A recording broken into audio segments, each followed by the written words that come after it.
Oi, meu nome é Padre Mike Schmitz e você está ouvindo o podcast A Bíblia em um Ano, onde encontramos a voz de Deus e vivemos a vida através das Escrituras. O podcast original, The Bible in a Year, foi produzido pela Ascension e essa é a versão brasileira, traduzida pelo Heitor e dublada pelo Leandro.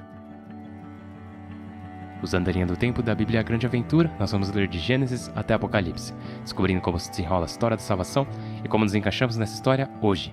Hoje é o dia 56 e vamos ler o capítulo 5 de Números, o capítulo 5 de Deuteronômio e rezar o Salmo 90. Como sempre, a Bíblia que eu uso todos os dias é a Bíblia da Grande Aventura da Ascension, em inglês. Você pode acompanhar usando qualquer Bíblia que você preferir, qualquer Bíblia católica, mas a gente recomenda a Bíblia do Peregrino. Se você quiser ter um plano de leitura completamente seu, você pode entrar no link na descrição do vídeo, baixar e imprimir o plano de leitura de graça. E também hoje eu te convido a se inscrever no canal para receber os episódios diários que saem todo dia, como você provavelmente já sabe, já que é o dia 56. Enfim, vamos ler Números capítulo 5, Deuteronômio capítulo 5 e vamos rezar o Salmo 90. O livro de Números, capítulo 5. O Senhor falou a Moisés: Dize aos israelitas que expulsem do acampamento os doentes de pele, os que sofrem de gonorreia e os contaminados com cadáveres. Sejam homens ou mulheres, os expulsarão do acampamento para que não se contamine o acampamento no meio do qual eu habito. Assim fizeram os israelitas, expulsando-os do acampamento. Os israelitas fizeram o que o Senhor havia ordenado a Moisés. O Senhor falou a Moisés: Dize aos israelitas: Quando um homem ou uma mulher cometer um pecado contra outro homem, ofendendo ao Senhor e incorrendo em culpa, confessará seu pecado, restituirá o prejuízo a quem tiver prejudicado com uma sobretaxa de 20%. Se o prejudicado não tiver parente ou a quem seja feita a restituição, esta será feita ao Senhor por meio do sacerdote, sem contar o carneiro com o qual se faz a expiação do réu. O tributo sagrado que os israelitas levam ao sacerdote será para este. Aquilo que alguém der ao sacerdote pertencerá a este. Lei dos ciúmes. O Senhor falou a Moisés: Dize aos israelitas: Quando um homem for enganado por sua mulher, e esta lhe for infiel, deitando-se com outro homem, e o marido não se der conta, e a mancha ficar escondida, porque não há testemunhas contra ela, nem foi surpreendida, se o marido sentir ciúmes de sua mulher, por ela ter se manchado ou não, então o marido levará sua mulher ao sacerdote, com uma oferta de 22 decilitros de farinha de cevada, sem misturar azeite nem incenso, pois é uma oferta de ciúmes para denunciar uma culpa. O sacerdote a fará aproximar-se e a colocará na presença do Senhor. Pegará água santa em um vaso de argila, porá na água pó do solo do santuário, colocará a mulher na presença do Senhor, soltará seu cabelo, porá em suas mãos a oferta comemorativa dos ciúmes, enquanto o sacerdote tem na mão a água amarga da maldição, e a fará jurar nesses termos: Se não se deitou contigo um estranho, se não te manchaste, estando sob o poder de teu marido, que esta água amarga da maldição não te faça mal.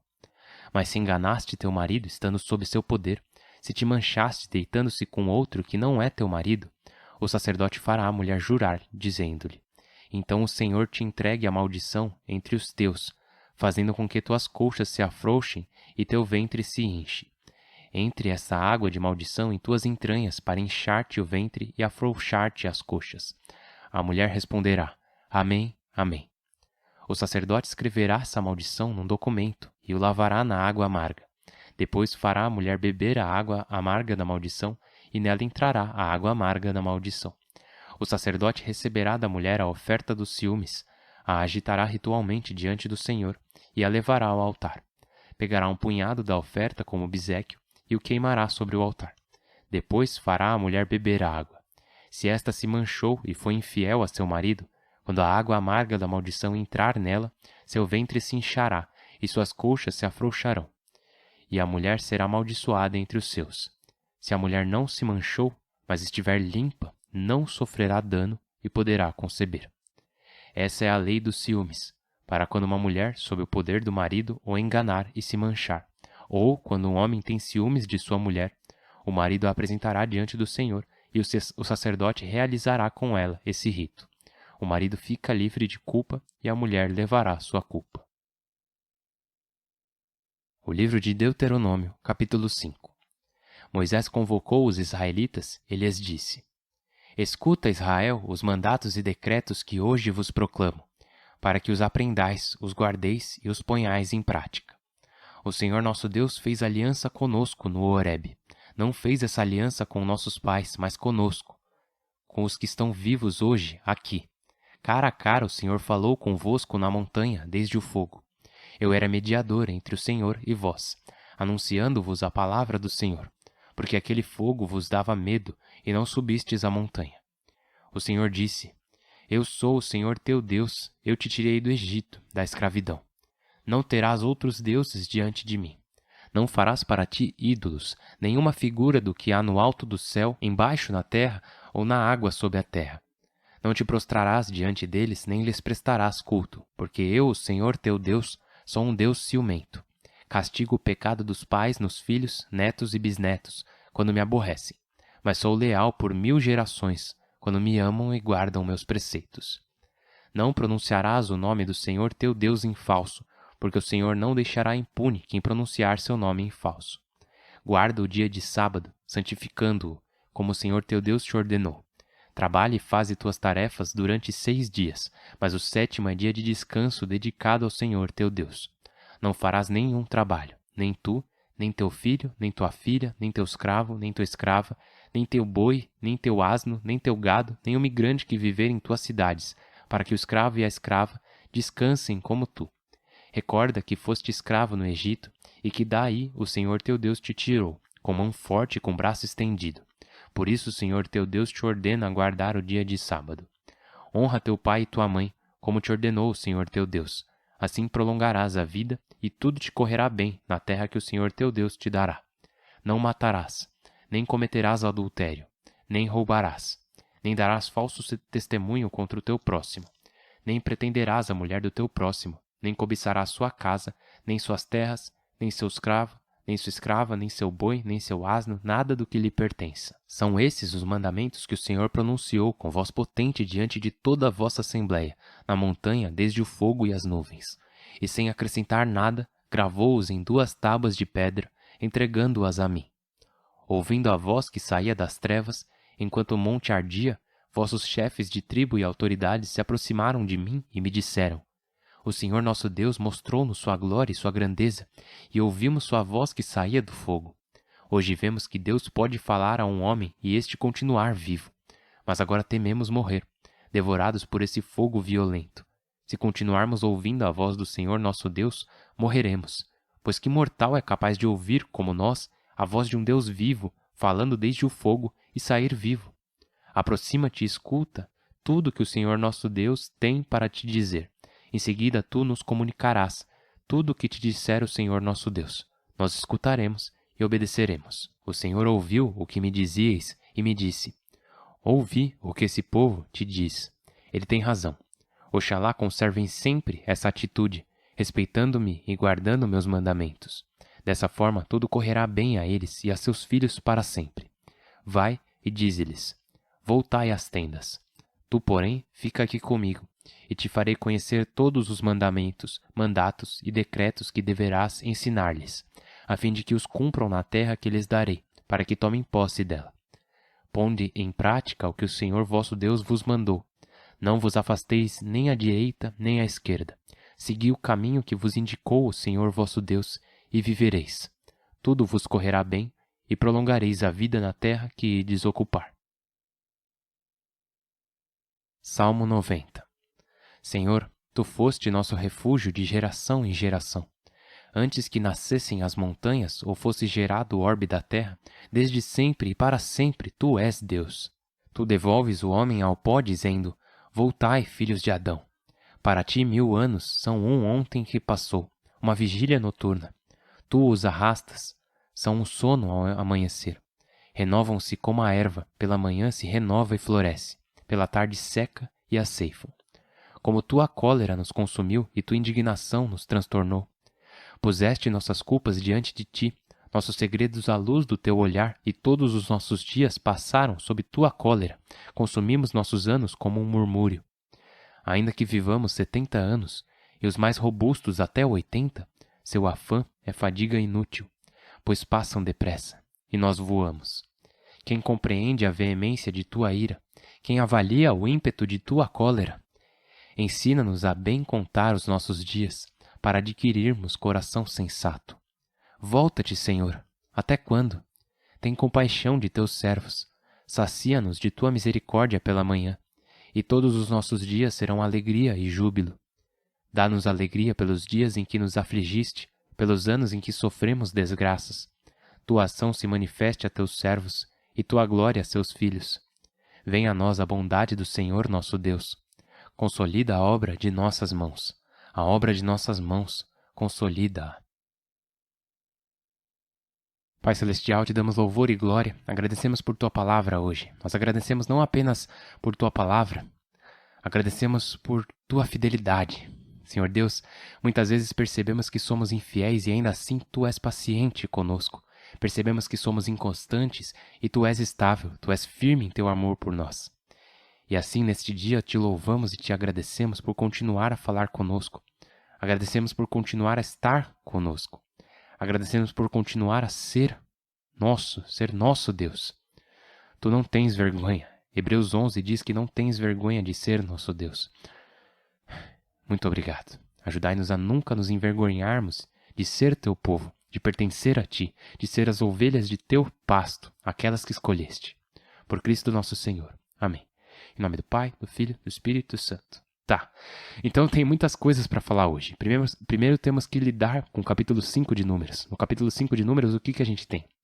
Depois de termos falado sobre confissão e restituição, depois de termos falado sobre lepra e doenças de pele, falamos sobre uma esposa infiel ou um marido ciumento. E é assim que é descrito, porque diz que se um homem está ciumento de sua esposa, significando que ele não tem nenhuma prova de que ela foi infiel a ele, e essa parte pode nos chocar. Essa parte toda pode nos chocar, como leitores modernos, pois temos mais sensibilidade a esse tipo de coisa. Bom, lembre-se da teoria do 1+1 da educação, que é a ideia de que Deus está começando de um certo lugar com essa cultura, e Ele está subindo com eles. Porque, pensa nisso, no mundo antigo, uma mulher era considerada sob total autoridade de seu marido. Então, se ele a acusasse, ele poderia fazer o que ele quisesse com sua esposa. Mas aqui temos a lei de Moisés, aqui em Números capítulo 5, e a lei de Moisés diz que, na verdade, não, ele não pode fazer isso. Sim, lembre-se de Gênesis capítulo 3, onde uma das consequências da queda é essa tensão, e quero dizer, a terrível tensão entre homens e mulheres, entre esposas e maridos, onde os homens são tentados, muitas vezes, a dominar, a usar as mulheres. E isso é parte do remédio para isso. O que eu quero dizer com remédio? Bom, lembra que no mundo antigo uma mulher era considerada propriedade total do seu marido. E todas as culturas do Oriente Médio, se um homem estivesse com ciúmes, então ele poderia fazer literalmente o que quisesse com ela. Mas aqui a gente tem a teoria do 1+1 da educação, onde o Senhor diz, através de Moisés, que o homem não pode fazer o que ele quiser. Ele tem que trazer um mediador, e ele a leva ao sacerdote.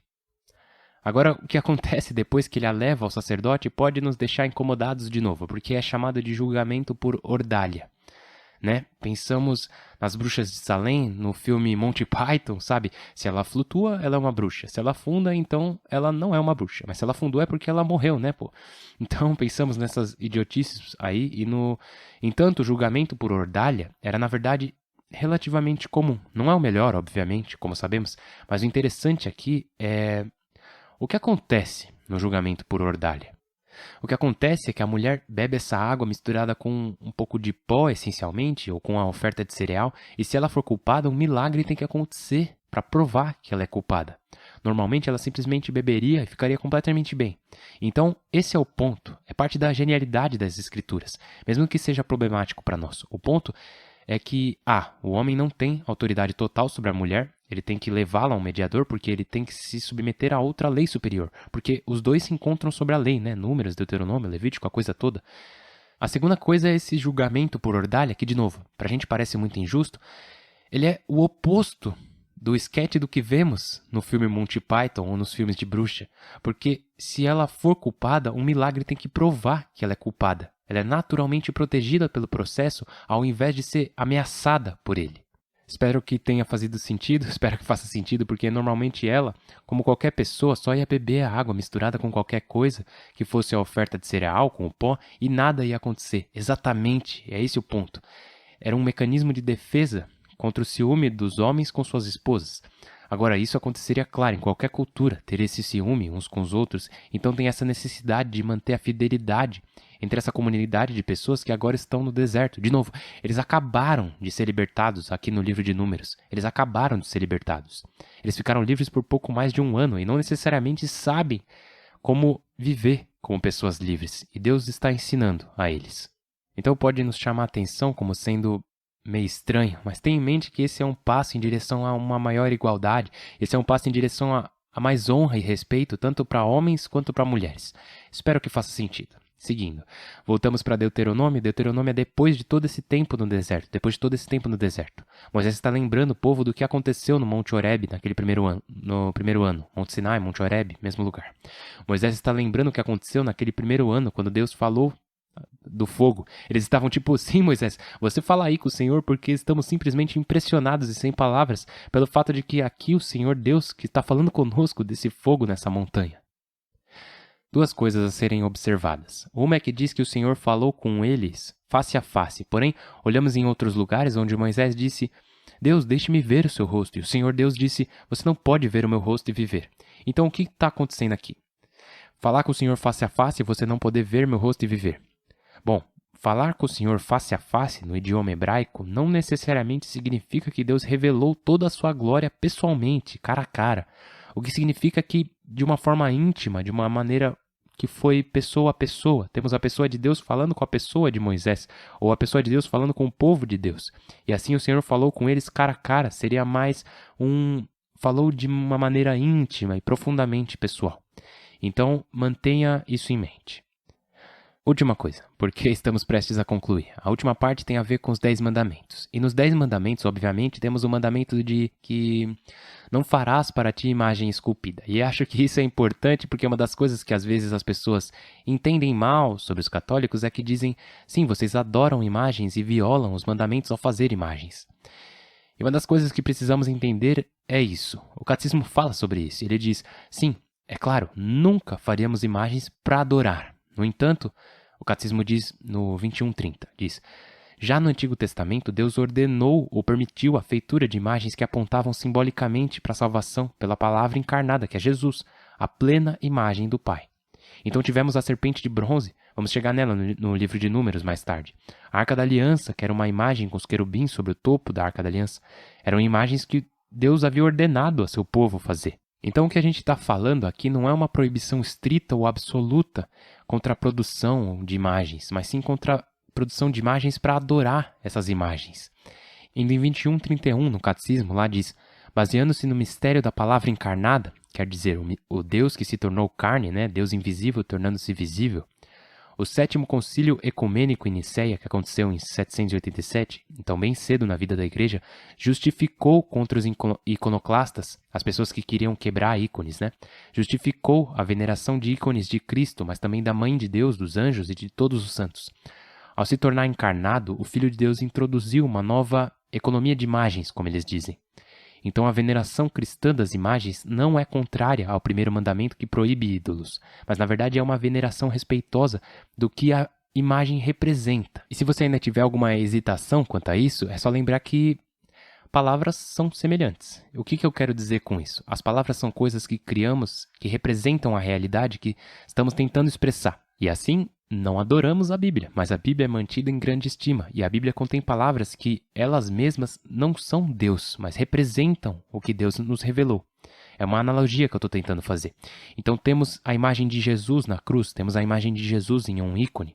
Também temos uma imagem de Jesus que nos é trazida através da Bíblia. E nenhuma dessas coisas viola o mandamento contra as imagens, porque todos sabemos que a palavra em si, as palavras na página, né, não são a palavra em si, a palavra encarnada.